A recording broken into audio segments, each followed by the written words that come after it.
جانوروں کی شکارگاہ سے لے کر عوامی تفریح گاہ بننے تک کا سفر ہائیڈ پارک کی تاریخ کو مزید سحر انگیز بنا دیتا ہے۔ برطانیہ کے سب سے گنجان آبادی والے شہر لندن کے دل میں واقع ہائیڈ پارک بھی دلوں کی بڑھاس نکالنے والوں کے لیے کبھی صرف برطانیہ کے شاہی خاندان کے افراد کے لیے مخصوص ہوا کرتا تھا۔ برطانیہ کے بادشاہ ہنری VIII نے اسی جگہ کا انتخاب اس لیے بھی کیا تھا کہ یہ شاہی محل کے قریب ترین مقام ہے اور وہ آج بھی اسی جگہ پر موجود ہے۔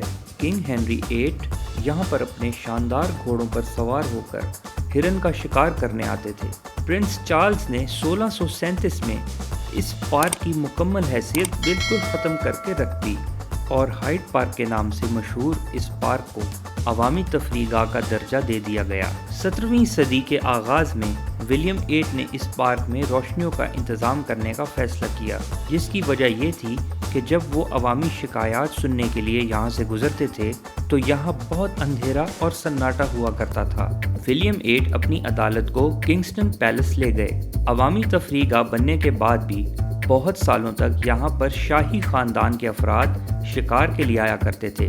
شاہی رائل پیلس سے ملحقہ اس 350 مربع پر محیط دنیا کے اس مصنوعی جنگل میں برطانیہ کے شاہی خاندان سے تعلق رکھنے والے افراد شکار بھی کیا کرتے تھے۔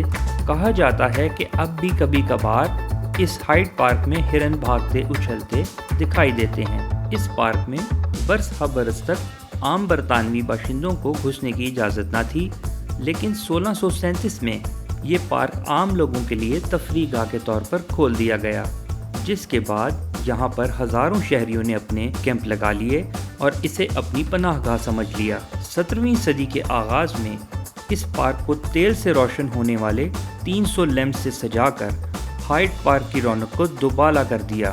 1730 میں ملکہ کورولین، جو پرنس جارج دوم کی اہلیہ تھیں، اس ہائیڈ پارک کی اہمیت میں مزید اضافہ کرنے کے لیے بھرپور توجہ دی اور تزئین و آرائش کے کام کو آگے بڑھایا۔ یہاں پر ایک انتہائی خوبصورت جھیل بھی تعمیر کروائی گئی۔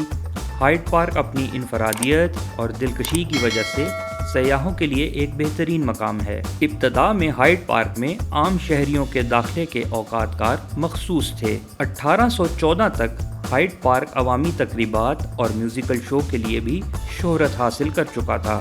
دنیا بھر میں ہائیڈ پارک کی شہرت کے چرچے پھیل چکے تھے۔ انہی دنوں میں پرنس ریجنٹ نے طویل جنگ کے اختتام پر ہائیڈ پارک میں پہلی مرتبہ زبردست آتش بازی کا اہتمام کروایا۔ اس موقع پر لاکھوں برطانوی شہری ہائیڈ پارک میں امڑ آئے تھے۔ 1977 میں ہائیڈ پارک میں ملکہ الزبتھ کے اعزاز میں سلور جوبلی نمائش کا اہتمام بھی کیا گیا۔ اس وقت ملکہ الزبتھ صرف 25 سال کی تھیں۔ دنیا کا یہ پہلا شاہی پارک ہے جو عوام کے لیے مخصوص کیا گیا۔ اب زیادہ تر اس اعتبار سے شہرت رکھتا ہے کہ اس کا ایک حصہ ایسا ہے جسے اسپیکر کارنر کا نام دیا جاتا ہے۔